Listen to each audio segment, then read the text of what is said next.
So we have the privilege of having Ms. Anita Schlaht with us today. She has presented for us at the conference, and she has also been a guest speaker on our Early Childhood Chatters podcast. And I will tell you, she is so full of fun ideas. You are just going to love it. Anita has a BS in early childhood education from the University of Central Oklahoma. She has an MAED in gifted education from Oklahoma City University.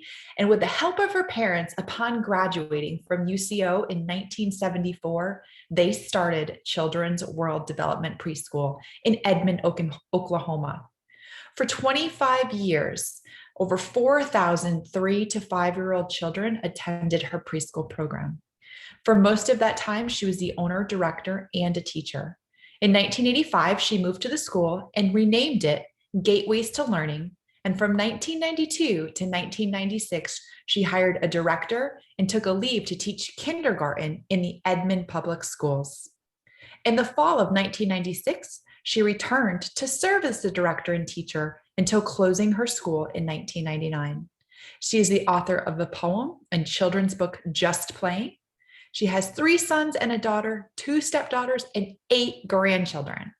She and her husband, Kirby, still live in Edmond, Oklahoma. And I will tell you, like I said, she is so full of ideas to share with us. And today she is going to speak to us regarding it's time to start your own preschool. So without further ado, we welcome Anita Schlaht. Thank you, Stephanie. I'm glad to be with you again, and I look forward to sharing some information with you. I hope to answer some of your questions that you might have about starting your own school. I also think that I will probably pose some questions that you will need to go out and find the answers to yourself. As Stephanie mentioned, I had my school from 1974 to 1999, and I'm aware that some things have changed in that time. But I also think that some things are still the same, and the same questions that I had to ask back then are questions that you need to ask now. The answers might be slightly different, but the questions, I think, are very much the same. So we'll get started now.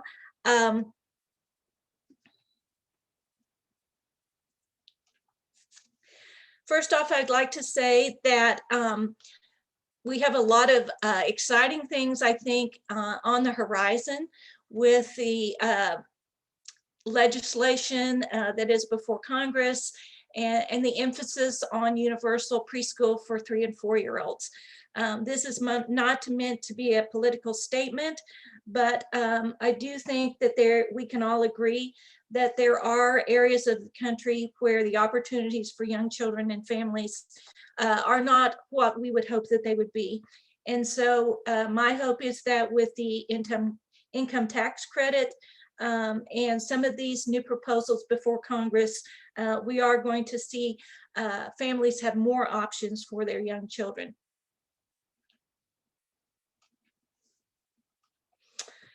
The situation in Edmond, Oklahoma in 1974 was similar, I think, to what many parts of the country are right now. Edmond was a city of 50,000 at that time. It's currently over 100,000. So it is a fast-growing community.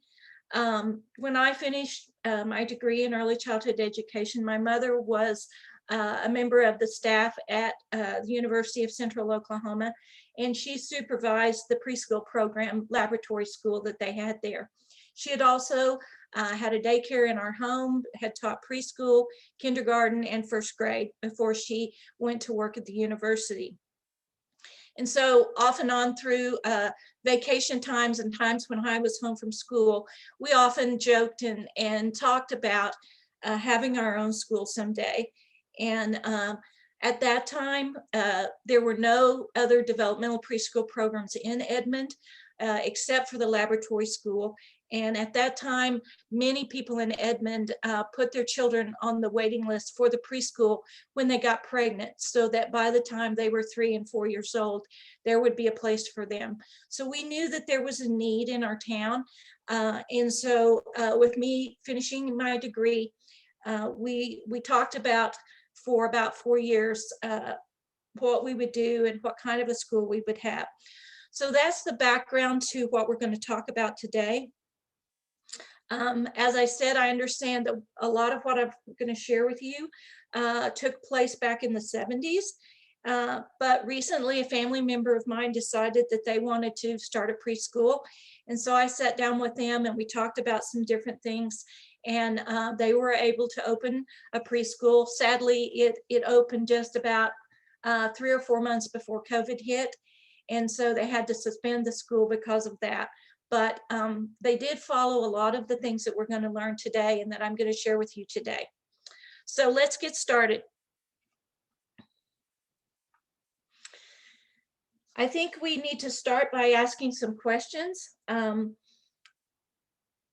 so we're going to briefly look at these different things. Who, what, when, where, why, and how is where we're going to begin. And then we will cover curriculum and schedule, staffing and practicum students, budgeting, marketing, purchasing your equipment, what your program's going to be, your hours, what are you going to charge, your building, the design and the arrangement you might want to look for, forms and bookkeeping, and finally, your parents and communication.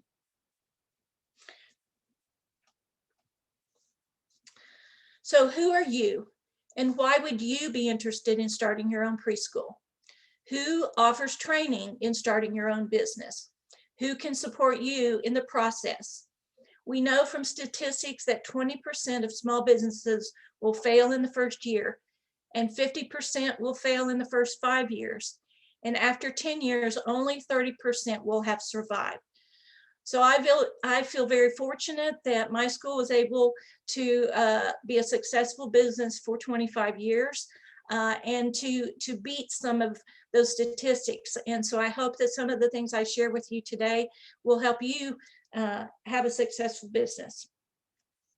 So as I said, who do you know that has started their own business or school? Who can you talk to? Can you meet with them and ask them questions? What is your experience and background, and who can help you with ideas?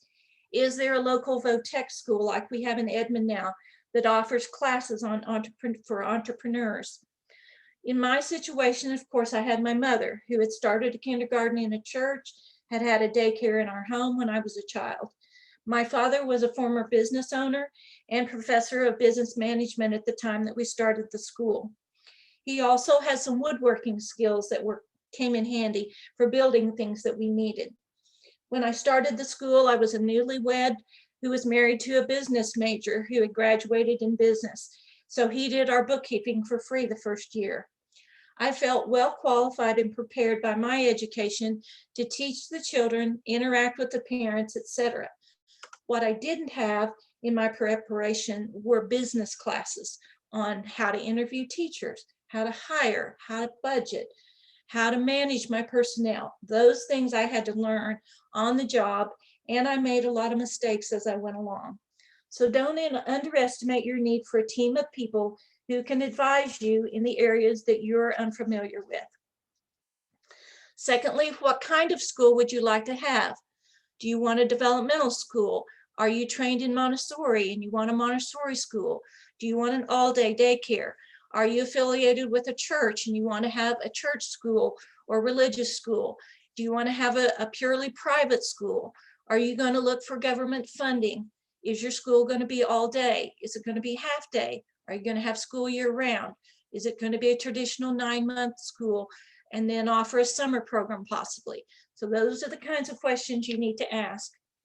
I knew what I wanted my school to be. I wanted a private school where I had control of the curriculum, the hours, and the tuition. There were no licensing requirements in Oklahoma for part-time preschools at that time, as long as I stayed under the 8-hour guideline for daycare. So I did not have to worry about a licensing person coming to the school telling me what to do or what equipment I had to have at that time. Now there are some guidelines for part-day preschools that they have to meet in Oklahoma. So the third question is when? When would the timing be right to start this school based on the need, your preparedness, the environment, the economy, the community? And in this day and time, the pandemic, also plays a part in that. As I said, my family member started not knowing that the pandemic was coming and ended up having to close their school. How much time will you need to have everything in place? Your staff, your equipment, the building you're going to use, your enrollment, and your curriculum. How long will it take for you to build if you're going to build something, or remodel something if you're going to purchase a building? You're going to have to get permits. That takes a while. You're going to have to get licensing if you're going to be a full day care, or you're under some kind of licensing guidelines in your state. My mother had, during this time, we were also looking for land. When we first started, we thought, well, first we'll build a building and we'll just start the school that way. And then it became very clear that if we wanted to start it by a certain time, we were going to have to get a rental building at least the first year. So we looked for land, we looked for a rental building at the same time. It took us a while to find a piece of land that we could get the permits that we needed. The city was very concerned about my traffic that I was going to create as parents were coming to drop off their children and pick them up. They didn't want traffic out onto a busy street. And so some of the first sites that I thought would be good for the school, the city denied us because of the traffic situation. So we had to find a place, and we had to find a big enough piece of property that we could get enough of our cars off of the road when it was drop off and pickup time, that we didn't back up the traffic, so that the city would give us the permits that we needed. We had to clear the land, we had to design the building, we had to build the building. Based on the interest and the enrollment we had the first year, we felt confident that the timing was right, the interest was there, and we were able to find a location that the city agreed was a good location for what we wanted to do. After we had the school for about 9 years, we moved the school to another location. And again, we thought we were going to be able to purchase a building that we could open the school in and remodel for the school. But again and again, the city denied the requests on pieces of property and buildings that we wanted to purchase because of the traffic. And so we ended up buying another piece of land and building another building in 1985. A smaller building, and downsized the business in 1985. The next question is where? Where are you located, and where is there a need for a new preschool? Where in your community is a good and safe location for the school? And will the city approve that location? And then where will you find your furniture, your equipment, your toys, and your books? The next question is why? Why do you want to start your own school? Why not work for someone else at their school, or purchase someone else's school and turn it into what you want it to be? Are you ready for the responsibility and the hard work required to own and run a successful business?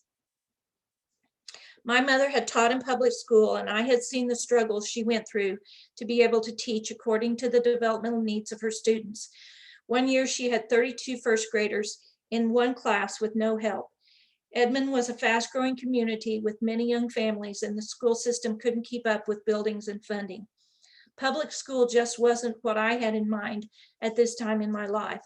I wanted to provide an income from others like me with early childhood degrees who I could hire to teach part-time, take their children with them to work, teach other children whose mothers were looking for enrichment programs for their children and didn't need full day care. There was no other school in town where I could go and teach in that environment, so I created it. It was much harder work than I imagined, but also much more fulfilling. And the last question is how? How will you fund the startup costs?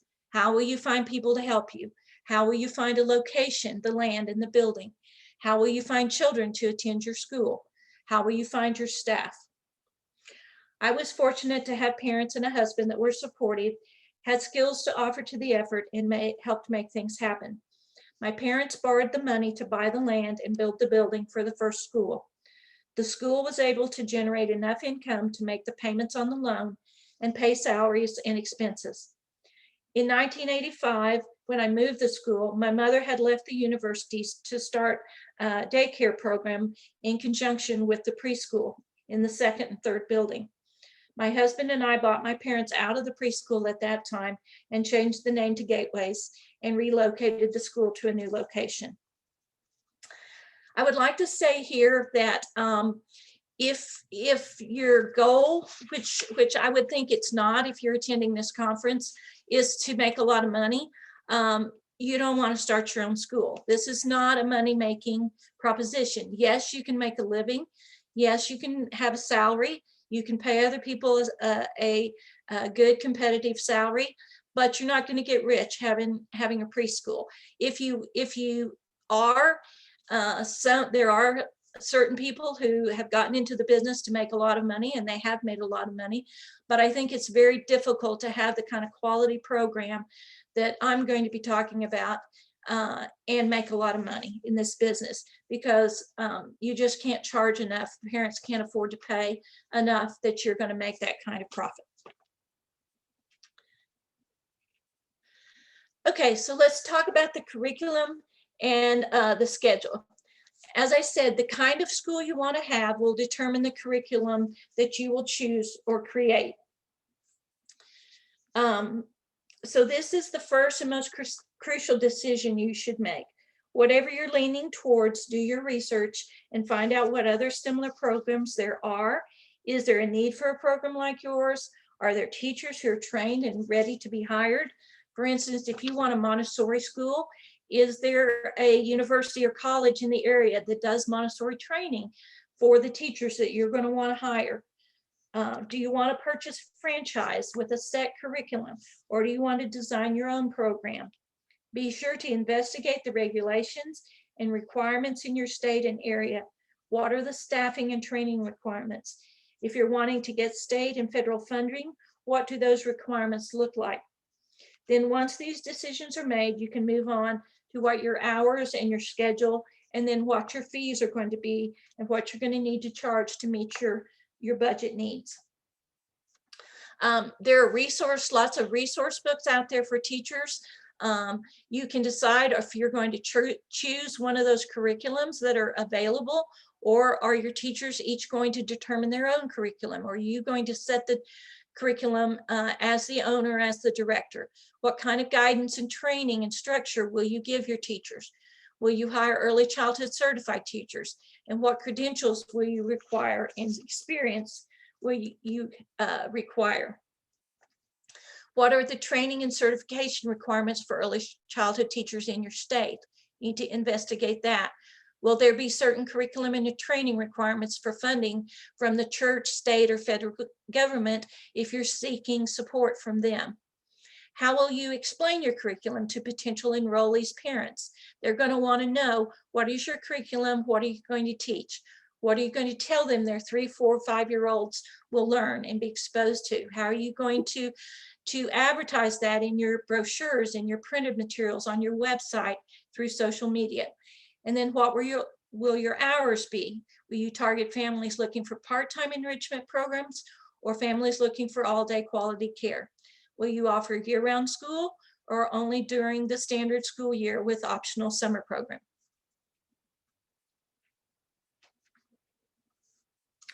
As some of you may know, I am the author of the poem Just Playing that was published in 2018 in the children's book format.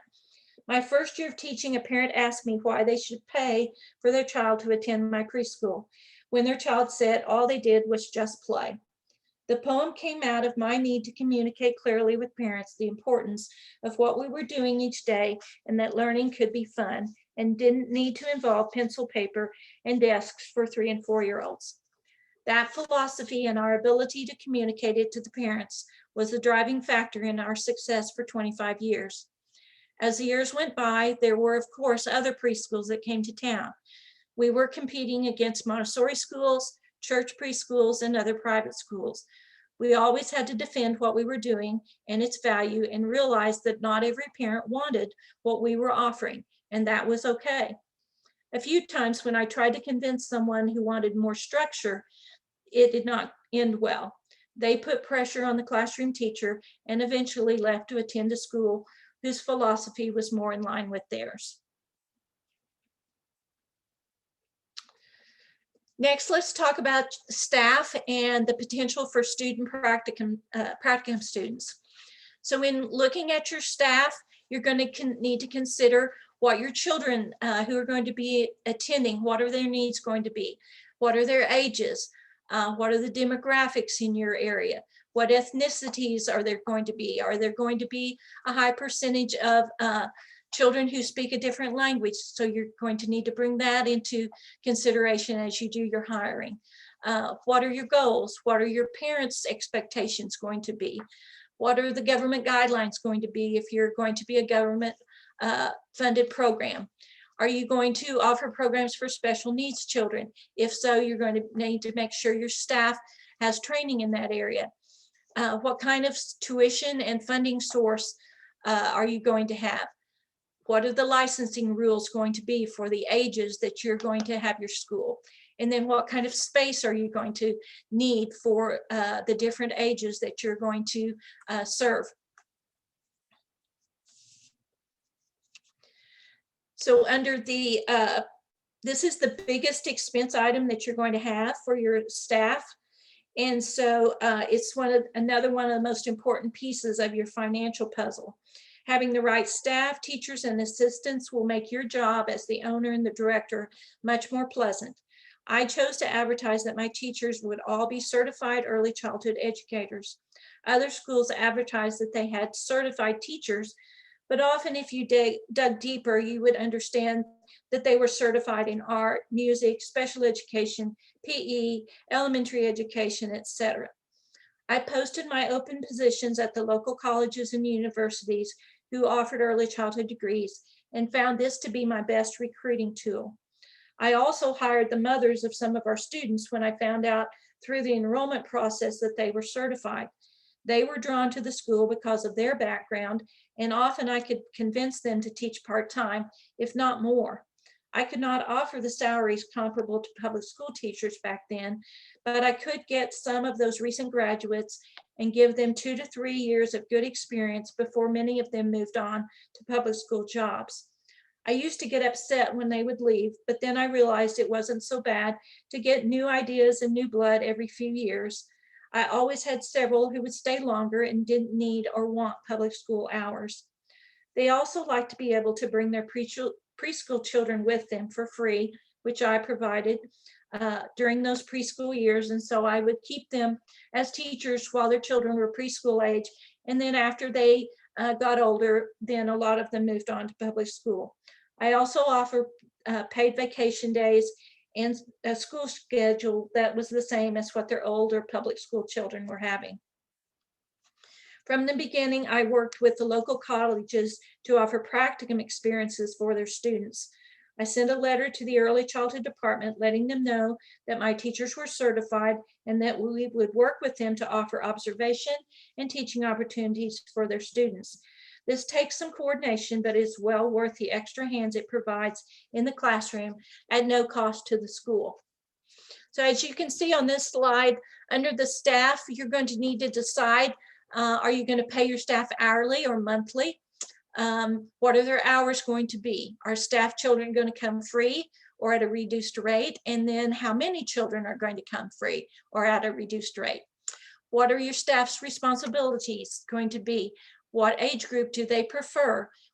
What kind of class size then will they have based on that age group? What training are you going to provide and what training are you going to require?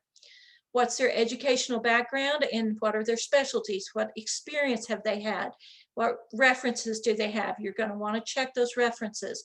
You want to be sure and do a background check on anyone that you hire. And then I always did a contract. Since my teachers were paid monthly for the 9 months of the school year, I had them sign an agreement.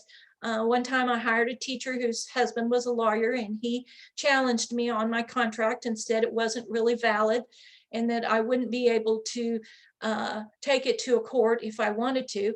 And I explained to him that that was not really my purpose. My purpose was just to lay out to the teachers what I expected of them, and them signing and agreeing to yes, that they understand that this was going to be their job from this month to this month. And I think that it really helped me keep my teachers for the full school year.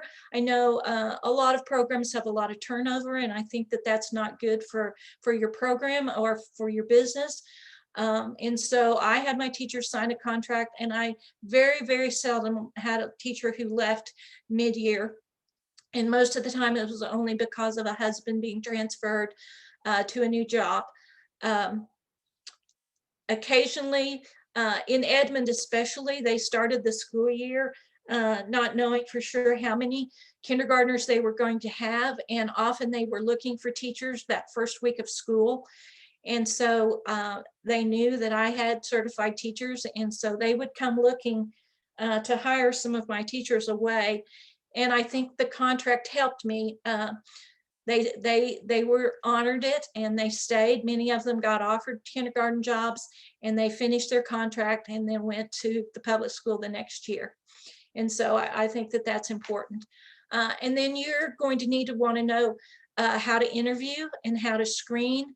And as I said, this I learned just on the job. I didn't have any training, but there are classes, and there's lots of help on the internet now for questions to use in the interview and what kind of screening process you want to use for your teachers. Under the title of students, as I said, we always had practicum students in our program. It provides additional adults in the classroom. Some will need to only observe. And in our first building that we built, we actually built observation booths where students could come in and out and do their observations. Parents could also come and observe without the children knowing that they were there. And in the second building, we didn't do that. But if students needed to come and observe, they just came into the classroom and sat off to the side somewhere kind of out of the way and did their observations. Others, as they progress in their program, may need to teach. They may need to plan a unit. They may need to just plan an art activity or do a story time, etc. You need to make sure your parents are aware of the program and that the students will be coming.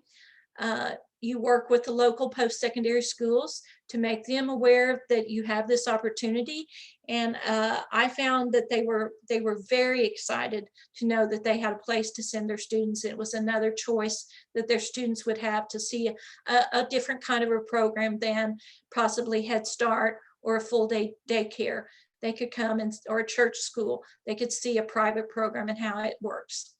Make sure that your expectations are clear on both sides, that you know what the college or the university is expecting of their students, what kinds of experiences they should have, and also that your expectations are clear to the student and to the university as far as dependability and them calling if they're not going to be able to come, so that your teachers know not to expect them, that they arrive on time, that they meet your dress code as far as what you require.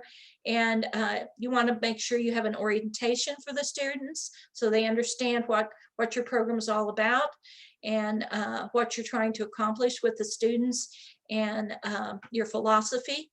You want to make sure that the university has done background checks on the students for security.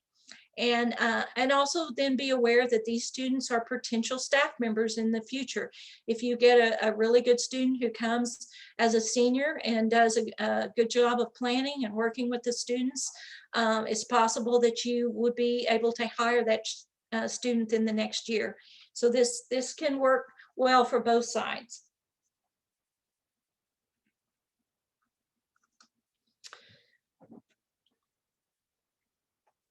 The next thing we're going to talk about is the budget. As I said, I didn't have any business classes in my degree program, so this part of starting my business was the most challenging. Claire Cherry's book called Child Care Management Guide is in its 3rd edition, and I found it invaluable back in the 70s when I purchased the 1st edition. This pie chart shows the kinds of expenses you will need to plan for. As you can see, your salaries for your staff, and other salaries for a director, bookkeeper, tax accountant, cleaning service, etc., are going to be a part of those other salaries. In the beginning, I was the director and the teacher. When the enrollment exceeded our expectations that first year, we hired a mother of one of our 3-year-olds who had an early childhood degree to teach the 3-year-olds, and we separated them out part-time. As I said, my husband did the bookkeeping for free. And then the second year, we were able to hire a bookkeeper by allowing her children to come to preschool free. We found out that she was a CPA, and she volunteered to do our books for us without us paying her, just by letting her children come free. And then as her children got older and grew out of the preschool into public school, then we were able to pay her after that. The first couple of years, I and the other teachers did all of the cleaning.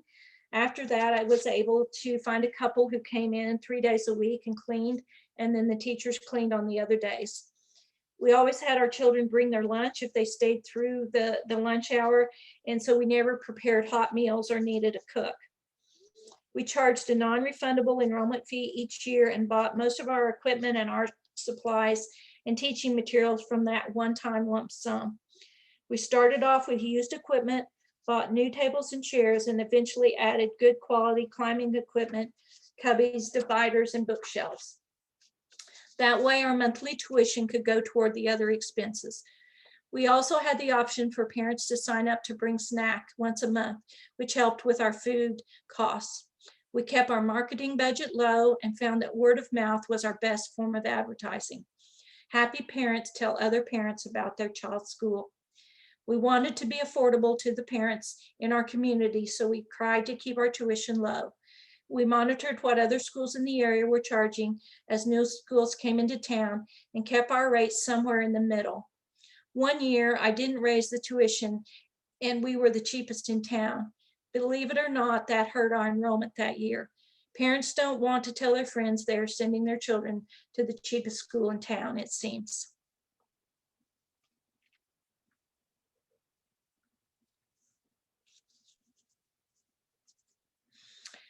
As I said, word of mouth marketing was our best tool. We also developed a quality logo, brochure, letterhead that looked professional. We took advantage of free publicity in the local paper by taking good photos of events at the school and sending them to the paper with a pre-written story. They were always looking for a good story and pictures and always gave us good coverage, especially if we did most of the work. Occasionally, we invited them out to cover something special, like a groundbreaking or a charity fundraising event, but usually we sent the story to them. We didn't have social media back then, but now you would want to have a good website with photos, your philosophy, a number to call for enrollment information, your starting dates, etc. The second year, when we moved to the new location and had doubled our capacity, we walked the neighborhoods around the new school location and handed out flyers in the summer. Just a one-page explanation of who and what we were with a phone number and a photograph is all that is needed. We put them in the doors or handed them to the people in the yard. Many grandparents took them for their children, and we found many parents who had not heard about our school. We got many children from that effort. And we also distributed flyers to pediatricians' offices, the library, posted them in the grocery store and at churches. We were fortunate that during that same time, there was a newcomers greeting service that started in Edmond. We could subscribe and pay a monthly amount and get their list of people who had moved to Edmond. At that time, there were approximately 50 new families coming in every month. The lady who started the company allowed us to pay only $1 a month per family that had children in the 3 to 5 age range. So most months that would average about 20 out of the 50 had a child in the age range that we were looking for. We were able to direct mail to them and know that our information was getting into the hands of a prospective enrollee. If we didn't hear from them, we were able to call them and follow up to be sure they had gotten our information. We got the full list at the end of the month, so we were able to save those from year to year. And as the babies and toddlers got old enough, we could go back through those lists and mail to them.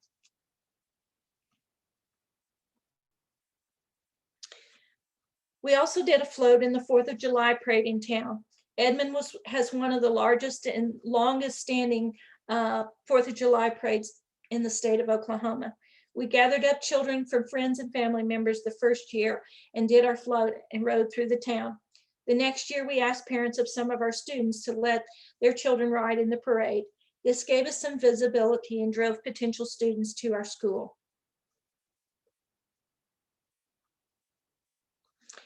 The next thing we're going to talk about is the furniture and equipment, where you're going to get things, places to look. So first of all, you need to think about what you're going to need. What furniture are you going to need? What toys and games are you going to need? What outdoor equipment are you going to need? What office equipment are you going to need? As you can see, I've divided this up in 3 categories.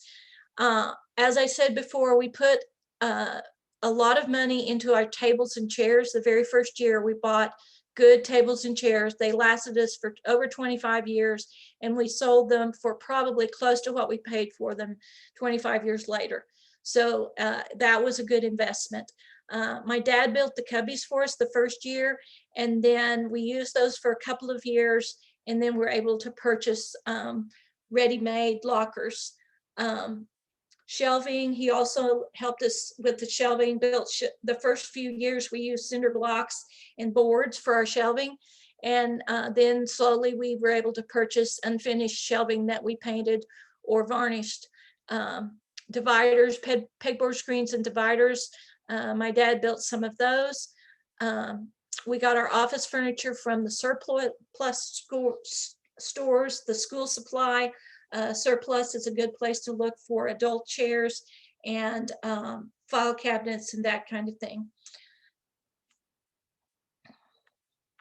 As far as toys and games, most of these we purchased used from garage sales, thrift stores, church sales, those kinds of things. We didn't buy very many toys and games new for most of the years because we always had more time than we had money. And so we could go to the garage sales and find the good books, find the puzzles, find dolls, find dress-up clothes, find animals, cars and trucks. We did buy some good wooden trucks the first couple of years. Again, that was an investment. Those trucks were in great shape 25 years after we bought them, and we were able to sell them then when we closed the school. Manipulatives, you can find a lot of good things.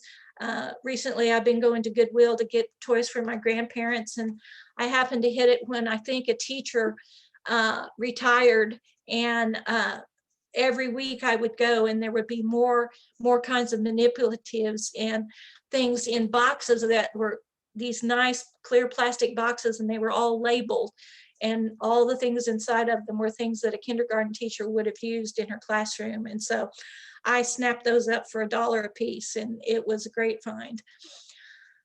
Outdoor equipment, again, you can find used tricycles, you can find at auctions, you can find climbing equipment.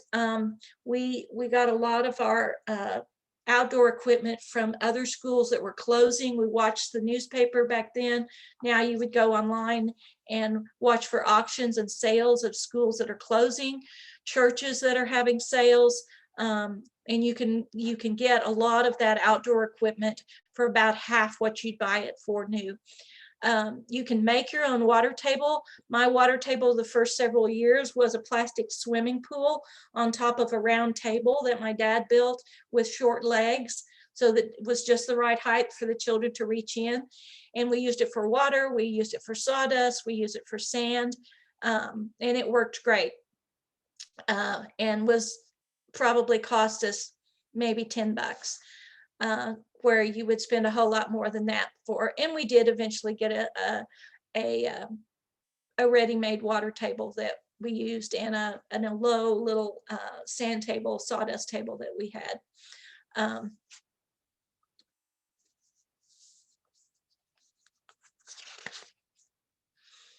So now I'll show you some pictures of this was our rented building. The first year we had the school.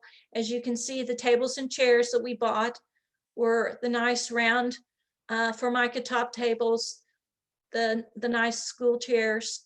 Our housekeeping area was all things I got at garage sales. My dad built the stove and the sink from wooden crates, painted them. We painted on the symbols. We made the sink out of just a dishpan and a wooden box around it. You can see the big pegboard screen in the back was something that my dad built. This was kind of our science sensory area on the right-hand picture. And you can see in the left-hand picture, you can see the cinder blocks and the boards that we used for some of our shelving. And then we did purchase a few shelves that first year.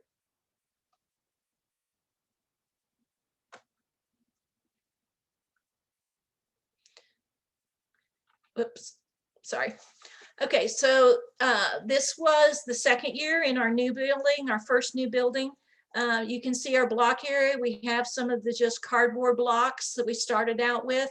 We had a set of these big blue plastic blocks that we bought from a church that was selling them. And then we had a lot of just small wooden blocks that we picked up at garage sales. You can see one of the wooden trucks that we purchased new, and then other trucks that we got at garage sales. We got creative and painted the cinder blocks, I guess, the second year to make them look a little better. But we used cinder blocks and boards for several years before we had enough money to buy actual shelving. On the playground, you can see my dad was able to get a lot of electrical spools for free back then. And so he got real creative and designed and built a lot of our outside climbing equipment. We got this old car donated from someone, and he cleaned it all out, made it safe inside. The swing sets were all purchased used from either personal people who had them in their backyards, or from schools that were closing, or churches. He found the barrels and had them welded together and filed off so they didn't have any sharp edges, and then painted those. The slide you see in the top left picture, that was purchased used from a school that was closing.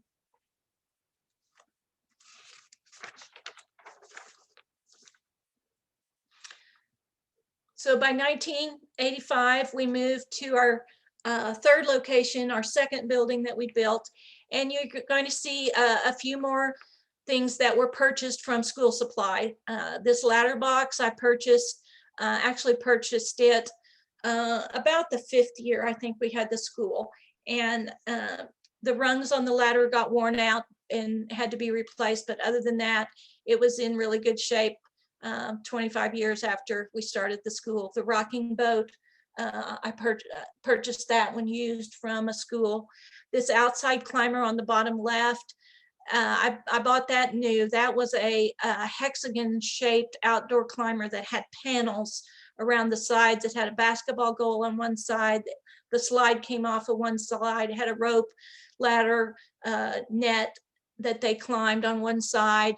Had a chin-up bar on one side, had a rope swing on one side, and then had a ladder that went across the middle. And that was a wonderful piece. It was aluminum. It didn't have to be painted. The upkeep was very, very easy on it. You can see the dome back in the back. We bought that from a school. We bought those barrels from a school that was closing. The swing sets we moved from the other school.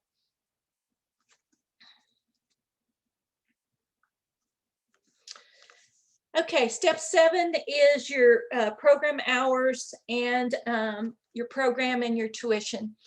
So on this page, as you can see, we had ages 3 through 5. They had to be 3 by September the 1st to be in the 3-year-old program. Everything that's in black was what we started with, the tuition we started with, the hours. And then in green is what we, in 1999, when we closed the school, what the costs were. So as you can see, we had 2 days a week, 9 to 11:30, 1 to 3:30, 3 days a week, Monday, Wednesday, Friday, same hours, 5 days a week, Monday through Friday, the same hours. We had a few children that came 5 days a week, but predominantly we had 3-day and 2-day children. So when we started, 2-day a week was $20 a month. 3 days was $30 and 5 days was $50. And by 1999, 2 days was $50, 3 days was $75, and 5 days was $150. They paid monthly. Each month was the same. Their tuition was due September 1st, and their last tuition was due May 1st. We didn't charge for August because they paid the same in December when we had our Christmas break. They paid the same in March when we had spring break. And so we didn't charge more for the longer months. They didn't pay less for the shorter months. As I said, we had an enrollment fee for each year. It started off, it was $20, non-refundable. They paid that when they enrolled their child, usually in March in the spring, but anytime they enrolled. If they enrolled after school started, then we prorated it. Our enrollment fee was $50 in 1999, the last year we had the school. We started getting requests for a longer day that very first year. And so we didn't plan on doing this, but we created a Mother's Day Out program where they could stay through the lunch hour and through the afternoon if we had room. And so we started off, that was $5 for them to stay through the afternoon, or $5.50 if they just called in that day and wanted to stay. If they scheduled that they were always going to stay on Tuesday, then that was the $5 fee. If they didn't schedule that, it wasn't their child's enrollment, but they just called in all of a sudden and said, oh, I need to do something this afternoon, can Johnny stay? Then that was $5.50, we charged a little extra. And then you can see what the costs were when we closed the school. So if they were a Tuesday, Thursday child and they were staying for Mother's Day Out, they would come at 9, they would leave at 3:30 on Tuesday or Thursday for their Mother's Day Out day. They would bring their lunch, they would get a morning snack and an afternoon snack as well. Then we had some that just wanted to stay through the lunch hour, but didn't want to stay through the whole afternoon. So we called that out to lunch. And you can see the charges, $225 if they scheduled that with their enrollment and paid for it at the first of the month, or they could call in that day, and if we had room, they could stay for lunch that day.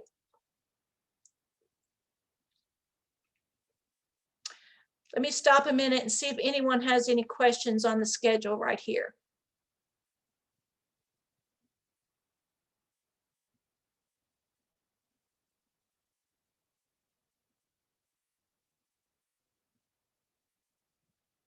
Okay, we'll move on. Feel free to stop me if you have questions. So back in the 70s, the open classroom concept was in full swing. With a center-based developmental approach, I designed our building similar to a successful private preschool and kindergarten Montessori school in Oklahoma City. So this was our first building. We bought 5 acres. My parents bought 5 acres. We built a metal building. I designed the building, and this is what it looked like that first year. And you can see as time went on, my mother left the university and started a daycare in the second building and the third building in conjunction with the preschool. And on the right-hand side, you can see how the building was arranged. It was open classroom. There were two columns that went down through the center where these orange columns are, and the children's bathrooms were in those columns. Everything else was open, and the bathrooms were toilets only, and then the sinks were out on the walls outside in the art area and in the science and sensory area. So the children used the restroom, came out, came around the corner, washed their hands. The adult bathroom was up at the front, along with the kitchen, our food storage, and then our major storage. There was a front entry where the office was and where the entrance to the observation booth was. You can see the 4 corners of the square, yellow, red, blue, and green. Those were our classrooms. Again, there were no walls separating any of these. We used bookshelves and pegboard screen dividers to divide up the space. And then there were tables, of course, in the art area, in the science and sensory. Each teacher had a couple of tables in her area, and then space on the floor for her group times and that kind of thing. The block room was a similar size up at the top left-hand corner as the classrooms. The classrooms were by ages. The teachers had their own classes for their group activities, their story times, their lockers and cubbies were in their area. But then during center time, a teacher would take her class to art, start the children there doing activities. When they finished the art activities, this teacher would stay and the children would then have free choice to go to the other centers. The first building was 60 by 80 with 4,800 square feet. You can see the other, the music and movement area. The children kind of gathered in that area when it was time to go home because it was kind of an open area. Our snack area was in the science and sensory area, so they would go there for snack. That was one of their choices during their center time. We had 3 exits, one out the front, one out the side through the kitchen, and one out the back toward the playground.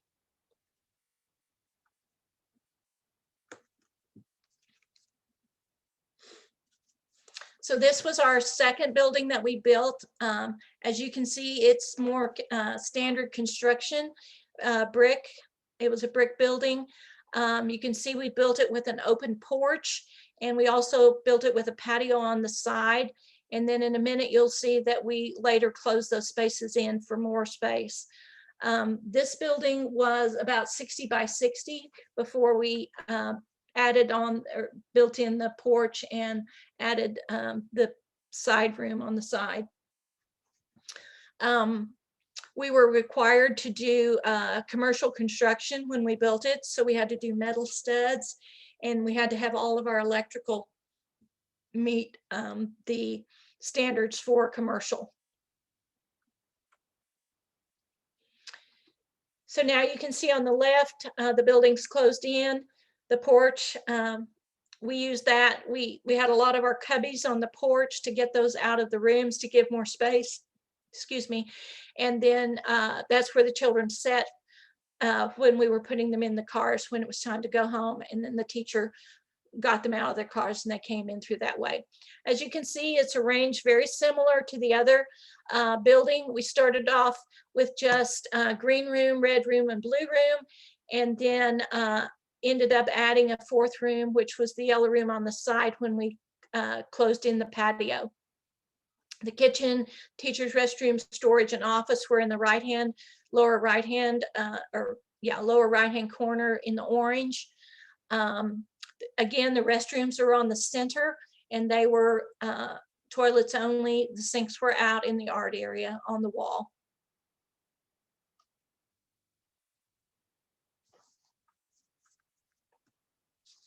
Step 9 is your forms and your bookkeeping. As I mentioned earlier, Claire Cherry's book is invaluable for saving time, creating the forms you will need. You can easily adapt what she has in her book for what you will need. As far as bookkeeping, make sure you use someone with experience and have a qualified tax accountant do your taxes and serve as an advisor. When we started, there were no computers, so we did everything by hand. Now there are easy to use business programs and bookkeeping programs that you can use. We chose to incorporate as an S corporation, but this is a decision that you would want to make with your accountant to advise you on what the current rules and benefits are. And finally, your parents and your communication. Your parent program and some of the things on this list can set you apart from other programs. If competition is high for students in your area, you might want to consider some of these things. As I mentioned, we had very active parent volunteer program where we invited parents into the classroom to help as assistants. Mothers and fathers came in to read, and some helped with field trips and holiday programs, or came in to share their occupation or hobby with the children. We began from the beginning with the poem and a newsletter to let them know what their children were learning and doing at school. We scheduled parent meetings quarterly and covered topics of interest. We had an outside message board so that as they were waiting in line to pick up their children, they could see the notices of upcoming events. We helped the children in and out of their cars, and parents were very appreciative of that when the wind was blowing 40 miles an hour, it was raining, and they had a newborn in their car. They were always welcome to park and come in to get their child, but they very much appreciated the service of us helping them in and out. I became a Gazelle test examiner during that time, and we did kindergarten readiness testing for all 5-year-olds going to kindergarten and made recommendations. Our teachers did simple checklist evaluations at the end of each semester to highlight the children's growth. We did a Child Center Fund program at the local auditorium at the end of each year to give the children that experience to share what they had learned and to invite parents and the local grandparents to come. We had local nonprofits come to provide vision and hearing screening, and a local audiologist came and did free speech screening on any children we were concerned about.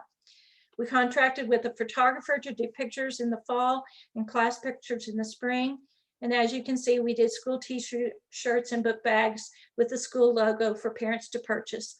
This helped us when we were on field trips because children could wear their shirts. We took at least one field trip each year and often more, and brought a lot of visitors to the school to provide firsthand experiences. We offered pre-enrollment open house one evening in March for the new students, and their families would come explore the school. The teachers were there to interact with the families, and the parents were amazed when the children cried when they had to leave. That was probably our best selling point.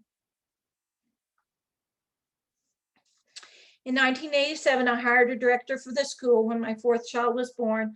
When she was 2, I went back and got my master's degree and decided to give public school a try.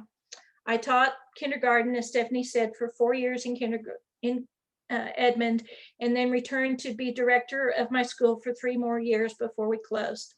The reason we closed was at that time, Edmond decided to put 4-year-old programs in the public schools, and the competition for preschoolers was going to be really, really high because parents were going to be able to send them to the public pre-K for free. So we sold the school. We tried to sell it as a business and didn't find anyone interested. So we just liquidated the equipment and sold the land and the building. And I retired for the first time with my 2 youngest still being 16 and 11. Thank you for the opportunity to share with you, and I would love to answer your questions. I'd be glad for you to email me with any questions that you might have if we don't have time for those questions today. I hope that I have encouraged you to pursue your dream of having your own school, and I would just encourage you to do that if that is your dream. Thank you very much.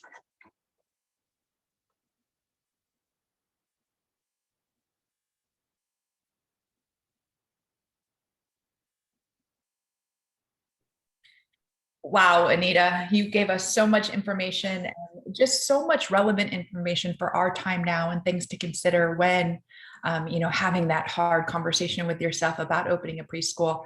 There was a request for your email in the chat. So if you could go ahead and type that in. Are you able to see the chat?